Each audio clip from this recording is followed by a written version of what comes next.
Hello friends, welcome to my channel. Mathematics में calculus बहुत important role play करता है, ठीक है। और कैलकुलस में स्पेशली जब इंटीग्रेशन का नाम सब सुनते हैं तो बहुत से बच्चे डर जाते हैं that they say that I am unable to deal with the concept of integration. मुझे नहीं जमता है, मैं सॉल्व नहीं कर पाता हूं, मेरे दिमाग में नहीं घुसता है इंटीग्रेशन है क्या, उसे यूज कैसे करना। तो बहुत सारे सवाल बच्चों के दिमाग में आते रहते हैं और वो डिमोटिवेट हो जाते हैं, ठीक है। तो अगर आपको इंटीग्रेशन से कोई प्रॉब्लम है और इंटीग्रेशन आपको बहुत इजीली आना चाहिए, किसी भी टाइप का प्रॉब्लम हो इंटीग्रेशन का, आपको वो सॉल्व करके आना चाहिए। अगर आपको ऐसा लगता है तो आपको मेरा ये वीडियो और आने वाले सारे वीडियो जिसपे मैं इंटीग्रेशन के टॉपिक पे स्पेशली प्लेलिस्ट बनाने वाला हूं, आपको वो सारे वीडियोस देखने होंगे, ठीक है। मैं क्या कर रहा हूं, मैं इंटीग्रेशन को वेरियस पार्ट्स में डिवाइड कर रहा हूं और जिसने भी ये सारे टाइप्स, ये सारे पार्ट्स इंटीग्रेशन के ध्यान में रख लिए, उसको इंटीग्रेशन बहुत ही इजी कंसेप्ट लगेगा और उसके सामने इंटीग्रेशन का कोई भी अगर प्रॉब्लम आया तो वो बहुत इजीली बिना फ्रस्ट्रेट हुए वो सॉल्व कर पाएगा, ठीक है। So guys, without wasting our time we should start a video. I am Sarth Khandekar and you are watching mathematical twist.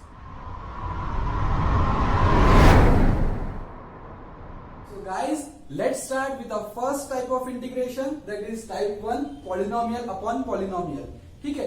अगर मेरे पास कोई प्रॉब्लम आया इंटीग्रेशन का और वो पॉलिनोमियल अपॉन पॉलिनोमियल के फॉर्म में हो, मतलब न्यूमरेटर में भी पॉलिनोमियल हो और डिनोमिनेटर में भी पॉलिनोमियल हो, तो ऐसे प्रॉब्लम को इजीली सॉल्व कैसे करना, ठीक है। तो मैं आपको एक ऐसा डायलॉग बताऊंगा कि जिससे ये प्रॉब्लम के सारे स्टेप ध्यान में रखने की जरूरत नहीं है। वो डायलॉग के अंदर प्रॉब्लम के सारे स्टेप ऑलरेडी मेंशन हो जाएंगे, ठीक है। तो अगर मेरे पास कोई प्रॉब्लम ऐसा आया that is polynomial upon polynomial और मुझे उसका इंटीग्रल निकालना है, तो मेरे पास एक डायलॉग है, वो डायलॉग यूज करूंगा और उससे मैं अपना प्रॉब्लम सॉल्व करूंगा। तो वो डायलॉग कौन सा है? तो वो डायलॉग है, सबसे पहले एक्चुअली डिवाइड करो, बाद में बात करो। तो ये एक्चुअल डिवीजन होता क्या है?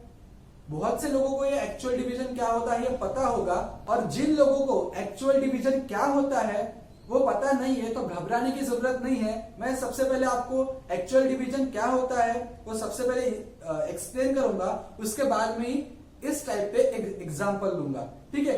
तो आइए देखते हैं कि एक्चुअल डिवीजन होता क्या है।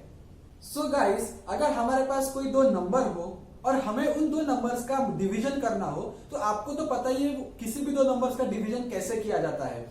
लेकिन अगर हमारे पास कोई दो पॉलिनोमियल हो और हमें उन दो पॉलिनोमियल्स का डिवीजन करना है, तो तब हमें एक्चुअल डिवीजन का कंसेप्ट लगता है। तो ये एक्चुअल डिवीजन होता कैसे है? अगर हमारे पास कोई दो पॉलिनोमियल हो तो पॉलिनोमियल को डिवाइड कैसे करना, तो उसके लिए एक एग्जांपल देखते हैं। हमारे पास ये दो पॉलिनोमियल है, that is 2x cube minus 3x square plus 7x minus 9 upon 2x plus 3। ये दो पॉलिनोमियल है और हमें न्यूमरेटर को डिनोमिनेटर से डिवाइड करना है। तो ये हम डिवीजन कैसे करेंगे? तो जैसे हम नॉर्मल डिवीजन करते हैं, सेम वैसे ही एक्चुअल डिवीजन होता है। यहां पे लिखते हैं हम डिविडेंड, दैट इज जो है हमारे पास division 2x cube minus 3x square plus 7x minus 9, और यहां पे लिखते हैं हम divisor, that is 2x plus 3। अब सेम जैसे हम सिंपल डिवीजन करते हैं वैसे एक्चुअल डिवीजन करना होता है। अब करना कैसे? ये जो हमारे पास डिवाइजर है उसे कोई एक ऐसे नंबर से मल्टीप्लाई करना, वो नंबर चाहे इंटीजर हो सकता है, फ्रैक्शन हो सकता है या कोई वेरिएबल हो सकता है। हमें एक ऐसे नंबर से इस डिवाइजर को मल्टीप्लाई करना है जिससे हमारे डिविडेंड की जो पहली टर्म है वो पहली term as it is equal आए। मैंने क्या बोला? इस डिवाइजर को एक ऐसे नंबर से मल्टीप्लाई करना है कि जिससे मल्टीप्लाई करने के बाद हमारे डिविडेंड की पहली term as it is same आ जाए। तो ऐसा कौन सा नंबर है जिसे हम इस डिवाइजर से मल्टीप्लाई करने के बाद हमारे डिविडेंड की फर्स्ट टर्म सेम आएगी? तो हमारे पास क्या है? 2x प्लस 3, और हमें क्या चाहिए? 2x cube. हमारे पास है 2x प्लस 3 और हमें चाहिए 2x क्यूब। तो जब हम इस 2x प्लस 3 को एक्स स्क्वायर से मल्टीप्लाई करेंगे तो हमारे पास 2x+3 आएगा। तो अब हम इस डिवाइजर को एक्स स्क्वायर से मल्टीप्लाई करेंगे, तो ये एक्स स्क्वायर से हमने मल्टीप्लाई किया और एक्स स्क्वायर से मल्टीप्लाई करने के बाद हमारे पास क्या आएगा 2x³ plus 3 into x square that is 3x²। अगर फॉर एग्जाम्पल अगर यहाँ पे -2x³ रहता तो हमें यहाँ पे -2x³ ही लाना पड़ता। ये जो ऊपर का साइन है डिविडेंड के फर्स्ट टर्म का, वही साइन यहाँ पे क्रिएट होना चाहिए। मैंने क्या कहा, as it is same term create होना चाहिए कोई भी नंबर को इस डिवाइजर से मल्टीप्लाई करने के बाद। अब यहाँ पे एग्जैक्टली सेम टर्म प्रेजेंट हो गई, तो अब हम यहाँ पे सब्सट्रैक्शन करेंगे, दैट इज यहाँ पे साइन चेंज होगा, प्लस का माइनस होगा और यहाँ भी प्लस का माइनस होगा। तो इन दो टर्म्स को सब्सट्रैक्ट करने के बाद दोनों इक्वल है तो दोनों कैंसिल हो जाएगी और यहाँ पे क्या होगा -3x², तो ये होगा -6x²। अब हमारे पास है 2x+3 और हमें चाहिए -6x² प्लस ये 7x - 9, ठीक है। अब हमें चाहिए -6x², तो 6 लाने के लिए तो हमें इसे -6 लाने के लिए हमें इसे -3 से मल्टीप्लाई करना होगा और x² लाने के लिए हमें इसे x से मल्टीप्लाई करना होगा। सो इन ऑल अगर हमें -6x² चाहिए तो हमें 2x+3 को -3x से मल्टीप्लाई करना होगा। तो मैं यहाँ पे डिवाइजर को -3x से मल्टीप्लाई करता हूं, -3x से, तो मेरे पास क्या आएगा -6x²। फिर ये minus into plus that is -3 into 3 9x। अब फिर से यहां से सब्ट्रैक्शन होगा तो इसका साइन चेंज होगा प्लस, इसका भी साइन चेंज होगा दैट इज प्लस।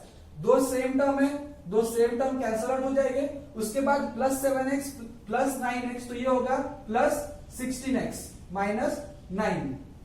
अब ये डिवीजन कब तक सॉल्व करना है, हमें ये डिवीजन तब तक सॉल्व करना है जब तक ये रिमाइंडर का जो पावर है, हाईएस्ट पावर, वो डिवाइजर से छोटा नहीं हो जाता। अब यहाँ पे हमारे पास लीनियर फैक्टर है, हाईएस्ट पावर है 1 और यहाँ पे डिवाइजर का हाईएस्ट पावर है 1, दो पावर इक्वल है।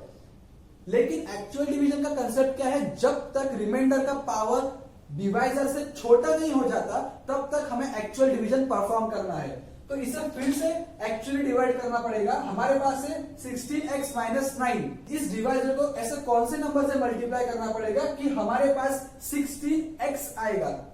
तो x तो हमारे पास ऑलरेडी प्रेजेंट है, 16 लाने के लिए हमें 2 को 8 से मल्टीप्लाई करना होगा। तो मैं 2x+3 को 8 से मल्टीप्लाई करता हूं तो मेरे पास क्या आएगा 16x और ये 8 इंटू 3 दैट इज 24। तो ये यहाँ पे फिर से सब्ट्रैक्शन होगा, तो -9 - 24 होगा -33। अब हमारे पास रिमाइंडर आ गया -33 जिसका पावर इस डिवाइजर से छोटा है। तो यहां पे इस स्टेप पे हमें एक्चुअल डिवीजन स्टॉप करना होगा, ठीक है। तो हमारा ये एक्चुअल डिवीजन सॉल्व हो गया, लेकिन अब हमें इसकी वैल्यू लिखनी होगी। इसे एक्चुअली डिवाइड करने के बाद हमारे पास आया क्या, तो वो कैसे लिखेंगे, तो वो ऐसे लिखेंगे दैट इज क्वोशंट। सबसे पहले क्वोशंट लिखेंगे that is x² - 3x plus 8, ये क्वोशंट हो गया, प्लस दिस अपॉन दिस, मतलब प्लस -33 अपॉन 2x + 3। तो इसे कैसे लिखा हमने, दैट इज क्वोशंट। सबसे पहले क्वोशंट लिखा, उसके बाद में plus remainder upon divisor, quotient plus remainder upon divisor, ये हो गई हमारी इसे एक्चुअली डिवाइड करने के बाद जो हमारे पास वैल्यू आई वो। तो ये होता है हमारा एक्चुअल डिवीजन का कंसेप्ट। ओके, तो अब मैं ऐसा मानकर चलता हूं कि आपको एक्चुअल डिवीजन का कंसेप्ट समझ चुका है। अगर नहीं भी समझा है तो मैं एक एग्जांपल लेता हूं, उस एग्जांपल में और ज्यादा क्लियर हो जाएगा, ठीक है। तो मेरे पास ये एक फंक्शन है पॉलिनोमियल अपॉन पॉलिनोमियल और मुझे इस फंक्शन का इंटीग्रल निकालना है, ठीक है। तो अगर पॉलिनोमियल अपॉन पॉलिनोमियल हो और न्यूमरेटर के पॉलिनोमियल की डिग्री अगर डिनोमिनेटर के पॉलिनोमियल से बड़ी हो, उसी केस में हमें एक्चुअल डिवीजन परफॉर्म करना है। अगर न्यूमरेटर के पॉलिनोमियल की डिग्री डिनोमिनेटर के पॉलिनोमियल से बड़ी हो, उसी केस में हमें एक्चुअल डिवीजन का कंसेप्ट यूज करना है। अगर ये केस नहीं है, अगर न्यूमरेटर की पॉलिनोमियल की डिग्री छोटी है डिनोमिनेटर से, तो सिंपली हमें दूसरा फॉर्म यूज करना होगा, जो मैं आगे आपको बताऊंगा कौन सा फॉर्म यूज करना है, तो वो फॉर्म यूज करना। अब यहां पे देखो, यहां पे न्यूमरेटर के पॉलिनोमियल की डिग्री डिनोमिनेटर के पॉलिनोमियल से बड़ी है। ऊपर के पॉलिनोमियल की डिग्री है 2 और डिनोमिनेटर के पॉलिनोमियल की डिग्री है 1। तो हमारा डायलॉग सबसे पहले एक्चुअली डिवाइड करो, बाद में बात करो। तो मैं यहां पे एक्चुअली डिवीजन करता हूं। तो अब हमें एक्चुअल डिवीजन करना है। ये हो गया हमारा डिविडेंड और ये हो गया हमारा डिवाइजर। अब डिविडेंड की फर्स्ट टर्म है -15x² और हमारे पास है डिवाइजर -3x + 7। तो हमें इस डिवाइजर को कोई ऐसे नंबर से मल्टीप्लाई करना होगा कि जिससे मल्टीप्लाई करने के बाद यहां पे -15x² रेडी होगा। ठीक है, तो यहां पे निगेटिव साइन तो है और 15 लाने के लिए हमें 3 को 5 से मल्टीप्लाई करना होगा और x² लाने के लिए यहां पे x से मल्टीप्लाई करना होगा। तो इसका मतलब हमें इस डिवाइजर को 5x से मल्टीप्लाई करना होगा, तब जाके हमें -15x² की टर्म मिलेगी। ठीक है, तो मैं यहां पे 5x से मल्टीप्लाई करता हूं, तो ये क्या होगा -15x² और 5x into 1 that is +5x। तो यहां पे प्लस होगा, यहां पे माइनस होगा, ये टर्म कैंसिल आउट हो जाएगी क्योंकि वो इक्वल है। और -19x - 5x ये होगा -24x + 7। अब यहां पे डिग्री 1 है और यहां पे भी डिग्री 1 है। इसका मतलब हमें और आगे डिवीजन करना होगा। तो यहां पे -24 चाहिए और हमारे पास है -3, तो हमें यहां पे 8 से मल्टीप्लाई करना होगा। ठीक है, तो यहां पे मैं 8 से मल्टीप्लाई करता हूं, तो ये क्या होगा -24x और 8 इंटू 1 दैट इज 8। फिर से यहां पे प्लस, यहां पे माइनस, ये कैंसिल होगा और 7 - 8 होता है -1। और यहां पे हमें हमारा एक्चुअल डिवीजन स्टॉप करना है। ठीक है, अब हमारा ये एक्चुअल डिवीजन हो गया। अब हम इसे लिखना कैसे है, तो सबसे पहले मैं इस इंटीग्रल को I कंसीडर करता हूं। तो लिखना कैसे, quotient that is 5x + 8 plus remainder upon quotient that is -1 अपॉन -3x + 1। अब ये माइनस बाहर आ जाएगा, तो ये क्या बनेगा 5x + 8 माइनस 1 अपॉन 1 - 3x।